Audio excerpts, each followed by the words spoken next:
Good morning students. बच्चों, आज हम निबंध लेखन पढ़ेंगे। पहले हम निबंध के बारे में पढ़ते हैं कि हम निबंध किसे कहते हैं। निबंध शब्द नी प्लस बंध,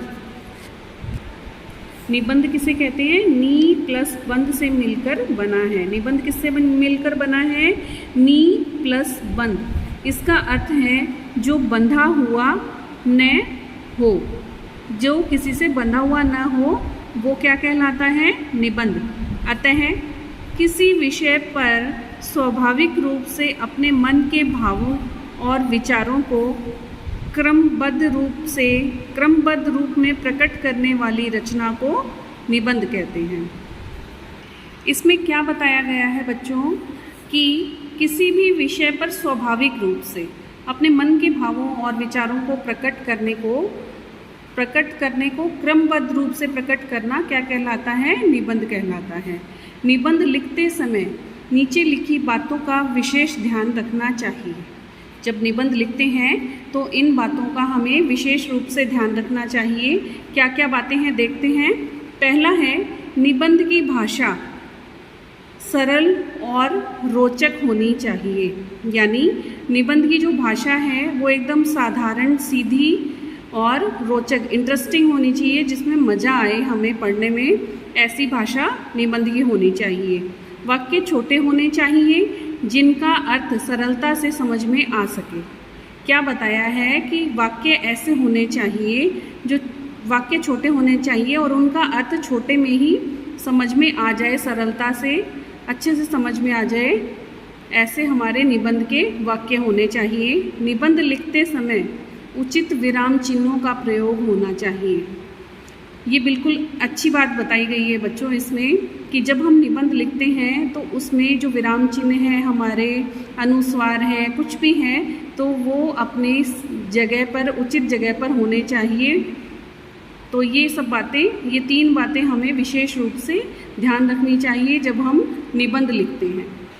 तो बच्चों, आज हम पढ़ेंगे पहला निबंध, गणतंत्र दिवस। गणतंत्र दिवस किसे कहते हैं उसके बारे में बताया गया है। गणतंत्र दिवस हमारा एक राष्ट्रीय त्यौहार है। कौन सा त्यौहार है? राष्ट्रीय त्यौहार है। कौन सा है? राष्ट्रीय त्यौहार है। क्या है राष्ट्रीय त्यौहार हमारा? गणतंत्र दिवस।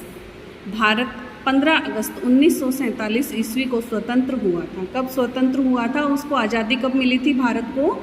15 अगस्त 1947 को। 26 जनवरी 1950 को भारत एक गणतंत्र घोषित हुआ था। क्या बताया है कि 26 जनवरी 1950 को भारत गणतंत्र घोषित हुआ था। इसी दिन हमारा अपना संविधान लागू किया गया था। किस दिन? 26 जनवरी को हमारा संविधान लागू हुआ था। उसी समय से 26 जनवरी के दिन को प्रतिवर्ष गणतंत्र दिवस के रूप में मनाया जाता है। क्या बताया है कि 26 जनवरी को हमारे भारत का, हमारे देश का संविधान लागू हुआ था और 26 जनवरी के दिन ही प्रतिवर्ष गणतंत्र दिवस के रूप में इसे मनाया जाता है। कौन से दिन को? 26 जनवरी को। किस के रूप में? कौन से दिन के रूप में? गणतंत्र दिवस के रूप में। इस दिन विद्यालयों तथा सरकारी कार्यालयों में अनेक कार्यक्रम और खेलकूद प्रतियोगिताएं होती हैं। क्या बताया है कि इस दिन, कौन से दिन? 26 जनवरी के दिन विद्यालयों, स्कूलों में तथा सरकारी कार्यालयों में, जो ऑफिस होते हैं, गवर्नमेंट ऑफिस होते हैं, उनमें अनेक कार्यक्रम किए जाते हैं और खेलकूद की प्रतियोगिताएं होती हैं। यह पर्व समस्त भारत में बड़ी धूमधाम से मनाया जाता है। कौन सा पर्व? गणतंत्र दिवस, जिसे 26 जनवरी भी कहते हैं। परंतु दिल्ली में इसका विशेष आकर्षण होता है। किसका विशेष आकर्षण होता है? 26 जनवरी का। राजपथ पर गणतंत्र दिवस की मुख्य परेड निकाली जाती है। कहाँ निकाली जाती है? राजपथ पर। किसकी? गणतंत्र दिवस पर मुख्य परेड निकाली जाती है। इसमें राष्ट्रपति राजकीय सवारी में आते हैं तथा परेड को सलामी देते हैं। क्या बताया है बच्चों इसमें कि जो राष्ट्रपति हैं हमारे भारत के, वो राजकीय सवारी में आते हैं, यानी राज्य से उनको प्रोवाइड हुई हुई होती है।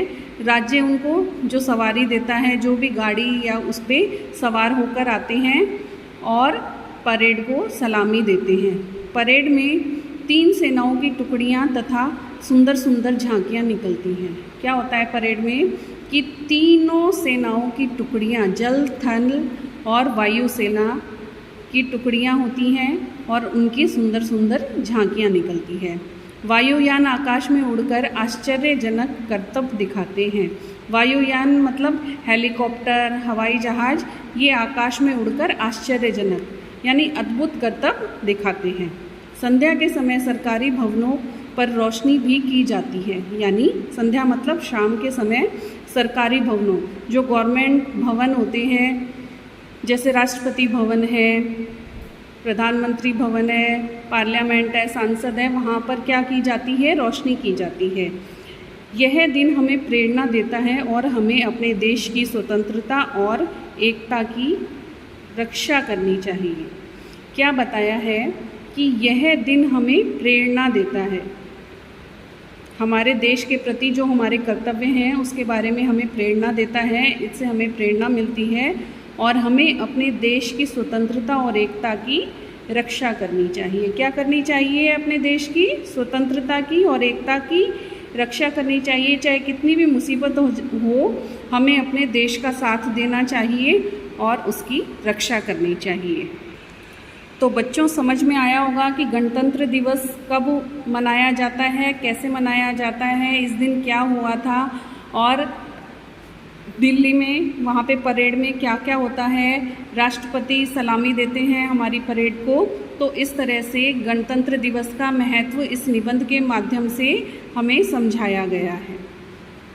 थैंक्स।